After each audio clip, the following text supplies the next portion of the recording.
Major's point about the Apollo 11 representatives that were here at the White House today. Why the intense secrecy around this event? Why not allow television cameras into that?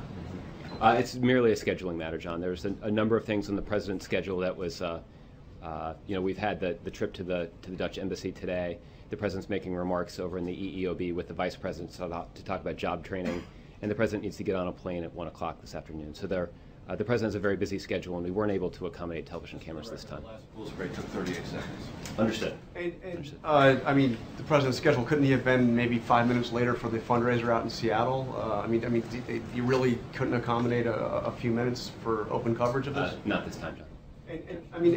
Let me ask you, because I find that explanation, frankly, a little hard to believe, given that, this is such a small amount of time to come in and have a little bit of. Well, I'll just say that in the past that there have been some television journalists who've complained about the small amount of time that was granted to some. I think I've probably been one of those, but complaining when it's 38 seconds, maybe it could be a couple of minutes. But is it because some of those Apollo astronauts, including Neil Armstrong, shortly before he died, going to Congress, was very critical of this president for the way he has handled the space program? I mean, the words of Neil Armstrong, who's a very private person, as you know, before Congress, saying that the president's canceling of the Constellation program was lamentably embarrassing and unacceptable. Is that why the president did not want to see television cameras into this photo op? Absolutely not. The president invited the crew members of Apollo 11 to the White House to honor their contribution to space exploration and to the innovation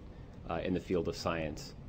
It's a genuine honor for the president to have him here today, and he's proud about the fact that they chose to come. I will also say that we are proud of the policy that this president has put in place to take our space program to the next level, and we're very optimistic about the future of the American space program.